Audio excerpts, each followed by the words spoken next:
Salut à tous, ravi de vous retrouver sur canalturf.com pour évoquer le programme et les réunions de ce jeudi 17 décembre. Nous commencerons par la réunion principale à Deauville et notamment le Quintet. Ensuite, nous nous pencherons sur les réunions 3 à Malais-du-Maine où j'ai pu m'entretenir avec certains professionnels et participants avec une bonne chance. Sans oublier la réunion 4 sur l'hippodrome de Cagnes-sur-Mer qui s'adresse aux trotteurs. On commence par le Quintet. D'ailleurs, je vous précise qu'il ne faut pas hésiter à liker ce problème, à cliquer sur le petit pouce, afin que cette émission soit diffusée au plus grand nombre. Donc concernant ce Quintet, prix Sainte-Mère-Église, une épreuve disputée sur le sable, 1900 mètres PSF, j'aime beaucoup le 4 Ficelle du Goulet. Elle a pas mal d'atouts dans son jeu. Elle a remporté un quintet sur ce parcours au mois de mars. Elle a terminé 4e de cette course l'an dernier. Et elle vient de conclure 3e d'un handicap récemment disputé sur ce tracé. Bref, ici, sa chance est prépondérante. Le 4 Ficelle du Goulet. On lui posera le 12 Planteur d'Avier qui pour ses débuts dans les handicaps, c'est bien ça. En tout cas, il va effectuer ici ses débuts dans les handicaps et qui en dernier lieu, dans un handicap de même facture, c'est classé 4e. Du prix de Pays de Bray ou terminé dans le sillage de Ficelle du Goulet. Bref, la ligne est mode, 4 et 12. Ensuite, on retiendra le 7 El Magnifico, 5e du handicap préférence prix du Pays de Bray. Un cheval confirmé dans les quintets, 3 victoires, 4 places pour lui en 20 quintets courus. Le 2 Goldren Raja présente un profil quasiment identique au précédent cité. 3 victoires, 7 places en 20 quintets courus. 6e du quintet référence prix Pays de Bray disputé le 25 novembre sur ce tracé de Villers.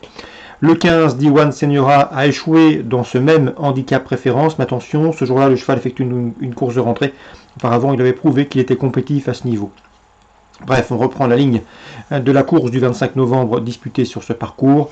4, 12, 7, 2 et 15. Ensuite, j'ai retenu le 9 Kerat, un 4 ans qui collectionne les bons résultats depuis plusieurs semaines. Et sa dernière sortie sur le sable a été couronnée de succès sur la piste de la soie. Le 3 Villaro est un cheval confirmé dans les quintets. Il en a disputé à peu près une vingtaine, 26 pour être précis.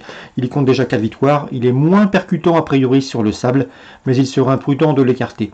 J'ai également retenu le numéro 6 pour une cote, c'est Nice to See You, un cheval qui aborde cette saison avec pas mal de fraîcheur. Il n'a couru que 3 fois cette année. Ça peut jouer dans la balance et il peut venir pimenter les rapports. Résumé chiffré pour ce quintet du jeudi 17 décembre à Deauville. 4, 12, 7, 2, 15, 9, 3 et 6. La suite du programme, la 4e, je vous recommande le 407. Que j'aime beaucoup, c'est Marianne Foot qui peut se targuer d'avoir remporté par 2 fois sur cette PSF de Deauville une listed le prix Luthier lors des 2 précédents hivers.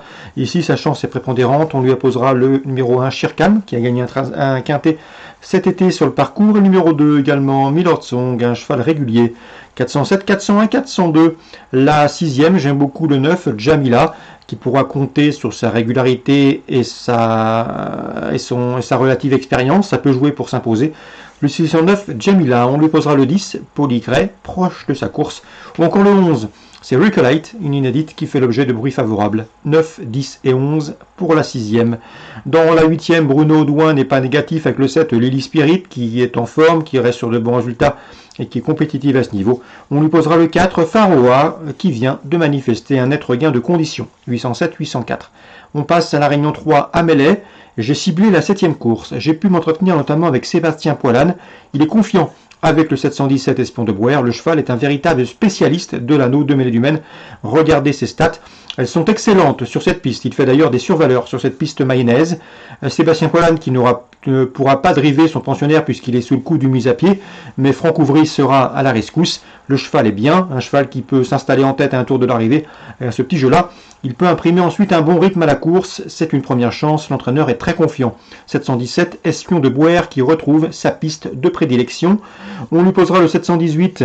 C'est Ergliabric. Là aussi, j'ai pu m'entretenir avec son mentor Yvan Gauthier. Le cheval n'a pas été toujours drivé de la meilleure des manières lors de ses dernières courses. Le cheval est bien. C'est un cheval en retard de gain, au dire de son mentor. Ici, l'occasion lui est donnée de refaire parler de lui. Un cheval qui peut durcir la course dans le dernier kilomètre. Et c'est un cheval qui, à mon avis, peut boxer dans une catégorie supérieure. Donc 717, 718, difficile de faire un choix, les 2 entraîneurs sont assez confiants. La Réunion 4 à Cagnes-sur-Mer, le 513 Goofy Goof me semble en mesure de confirmer sa dernière victoire obtenue sur la piste de Vivo. Un cheval qui a priori a encore un peu de marge. Le 607 également, c'est bien. Andy Crone, 2 courses de victoire, confirmation logiquement attendue. Je lui poserai le 9 Hermione, héroïne de Max, qui reste également sur 2 succès, mais qui, elle, n'est pas invaincue. Le 14 également, Hermione Osli, qui avance sa dernière disqualification, avait collectionné les bons résultats. Il convient de le racheter. 607, 609, 614. Concernant la 7e, souvenez-vous, on avait eu l'occasion de nous entretenir avec David Signé. Il était confiant avec Folgado, notamment à Vincennes, et plus récemment dans le sud-est. Le cheval a bien fini dernièrement, après s'être tenu assez loin dans le parcours. À mon avis, ici, il a sa place sur le podium. C'est un bon cheval, confirmé sous la selle, qui vaut un lot de ce genre. Il l'a prouvé. Je lui opposerai surtout Forgeant, qui partira également à côté de lui. 716, Folgado, un cheval qui a priori doit pouvoir terminer sur le podium de cette course. Voilà pour les infos de ce jeudi 17 décembre.